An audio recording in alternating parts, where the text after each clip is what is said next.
स्वागत है। आज हम कुछ ऐसी चीज़ों पर बात करने वाले हैं जो सफलता की राह में ना अक्सर हम शायद ध्यान नहीं देते। हमारा सोचने का तरीका और हमारी रोज़ की आदतें। कहते हैं ना, सफलता कोई मंजिल नहीं बल्कि जीने का एक सलीका है और ये सलीका शुरू होता है हमारी अपनी सोच से। बिल्कुल सही कहा आपने।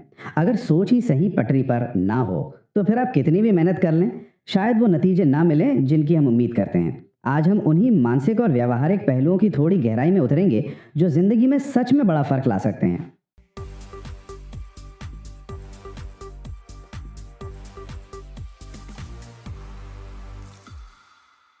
और शुरुआत, जैसा आपने कहा, मानसिकता से ही होती है।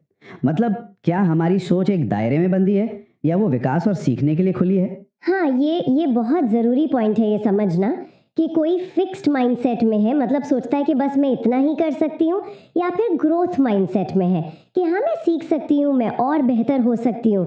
ये छोटा सा फर्क ही है जो बड़े बदलाव लाता है। शायद रोज़ बस खुद से ये पूछना कि भाई आज मैंने क्या कुछ नया सीखा या पहले से बेहतर किया, ये एक अच्छी शुरुआत हो सकती है ना? बिल्कुल। और सीखने की बात आपने छेड़ी तो देखिए, सुबह का वक्त वो अक्सर बहुत कीमती होता है। आप कई कामयाब लोगों की दिनचर्या देखिए, सुबह जल्दी उठना उसमें अक्सर शामिल होता है। वजह भी साफ है, सुबह ना भटकाव कम होता है, शांति ज़्यादा होती है। एक सुझाव जो अक्सर सुनने में आता है वो है कि सुबह उठकर 3 चीज़ें करें। किसी चीज़ के लिए मन में आभार महसूस करें, आपने जो लक्ष्य तय किए हैं उन्हें दोहराएं, और बस 10 मिनट ध्यान या शांति से बैठें। यक्षों को दोहराने वाली बात काफ़ी दिलचस्प लगी मुझे, क्योंकि अक्सर हम सोचते तो बहुत कुछ है पर लिखते नहीं। तो सिर्फ सोचना काफ़ी नहीं है, लिखना ज़रूरी है। लिखने से क्या, एक तरह की स्पष्टता आती है। हाँ बिल्कुल, लिखने से विचारों में ना एक क्लैरिटी आती है, और वही क्लैरिटी फिर आपको एक्शन लेने में मदद करती है। अपने काम से जुड़े लक्ष्य हों या अपनी निजी जिंदगी के या कुछ सीखने के, उनको साफ साफ लिखना ये वाकई बहुत मददगार होता है। और फिर उन लक्ष्यों तक पहुंचने के लिए लगातार सीखते रहना भी ज़रूरी है, जैसा आपने कहा। निश्चित रूप से। देखिए, ज्ञान तो कहीं से भी मिल सकता है। आजकल तो इतने साधन हैं, किताबें हैं, पॉडकास्ट हैं, लेख हैं। दिमाग जितना खुलेगा नए अवसर उतने ही दिखेंगे। एक आदत बना सकते हैं, जैसे कि हर महीने कम से कम एक किताब तो पढ़नी ही है। वो चाहे किसी हुनर पर हो, किसी की जीवनी हो या फिर सेल्फ हेल्प। ये एक बहुत ताकतवर आदत बन सकती है। सही बात है। लेकिन ये सब करने के लिए ना मुझे लगता है सिर्फ मोटिवेशन या प्रेरणा के भरोसे नहीं बैठ सकते। वो तो आती जाती रहती है। आज जोश है, कल शायद ना हो। बिल्कुल सही पॉइंट। यहीं पर अनुशासन और निरंतरता, मतलब कंसिस्टेंसी, इसका रोल आता है। प्रेरणा तो एक लहर है, आई और गई। लेकिन अगर आपने एक रूटीन बना लिया है जिसमें कुछ चीज़ें नॉन नेगोशिएबल हैं, यानी कि वो तो करनी है, चाहे मन करे या ना करे, तो वो ज़्यादा असरदार होता है। रोज़ भले ही एक छोटा कदम उठाएं, वो कभी कभार लगाई गई लंबी छलांग से ज़्यादा टिकाऊ नतीजा देता है। नॉन नेगोशिएबल रूटीन, ये अच्छा टर्म है।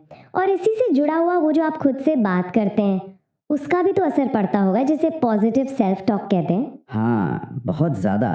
आप इसको ऐसे समझिए, जैसे कंप्यूटर में कोई वायरस आ जाए तो पूरा सिस्टम धीमा पड़ जाता है ना। ठीक वैसे ही हमारे जो नकारात्मक विचार होते हैं वो हमारे आत्मविश्वास को, हमारी ऊर्जा को कम कर देते हैं। तो अपने दिमाग को सकारात्मक रूप से प्रोग्राम करना ये बहुत ज़रूरी है। हम जो बातें लगातार खुद से दोहराते हैं, चाहे अच्छी हो या बुरी, वो धीरे धीरे हमारी हकीकत बनने लगती हैं। अच्छा, मतलब ये जो छोटे छोटे वाक्य हम खुद से कहें, जैसे मैं ये कर सकती हूँ, या मैं सक्षम हूँ, मैं अपने रास्ते खुद बना सकती हूँ, मुझे हर दिन बेहतर बनना है, ये सुनने में छोटे लगते हैं पर इनका असर गहरा होता है। जी हाँ, बिल्कुल। ये धीरे धीरे आपके सोचने के पैटर्न को बदलते हैं। और एक और नज़रिया जो मुझे बड़ा दिलचस्प लगता है वो है, सिर्फ अंतिम लक्ष्य पर फोकस मत करो, बल्कि उस तक पहुंचने वाले सिस्टम पर, यानी प्रक्रिया पर ध्यान दो। सिस्टम पर? ये थोड़ा और समझाएंगे, मतलब कैसे? हाँ, जैसे मान लीजिए किसी का लक्ष्य है मुझे 5 किलो वजन कम करना है। ये तो हो गया लक्ष्य। लेकिन सिस्टम क्या है? सिस्टम है, मैं रोज 30 मिनट टहलने जाऊंगा और मैं दिन में 2 लीटर पानी पीऊंगा। जब आप सिस्टम पर ध्यान देते हैं, यानी रोज टहलने पर और पानी पीने पर, तो नतीजा यानी वजन कम होना वो धीरे धीरे अपने आप होने लगता है। और इसमें ना वो लक्ष्य का भारीपन या दबाव महसूस नहीं होता, आप बस प्रक्रिया को फॉलो कर रहे होते हैं। वाह, ये तो बहुत ही प्रैक्टिकल तरीका है सोचने का। प्रक्रिया पर ध्यान दो, मंजिल अपने आप नजदीक आ जाएगी।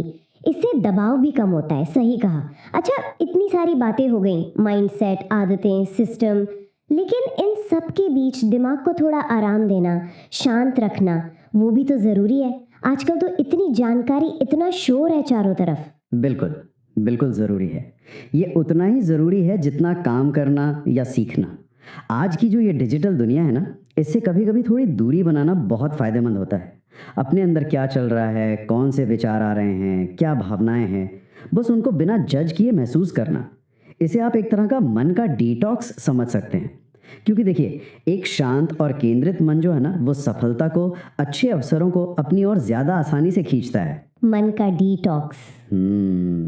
इसके लिए क्या कर सकते हैं? जैसे कुछ देर फ़ोन बंद रखना। हाँ, वो एक तरीका हो सकता है। जैसे हफ्ते में कुछ घंटे तय कर लिए कि स्क्रीन नहीं देखेंगे, या फिर जर्नलिंग, यानी बस अपने विचारों को लिखना, जो मन में आए उसे कागज़ पर उतार देना।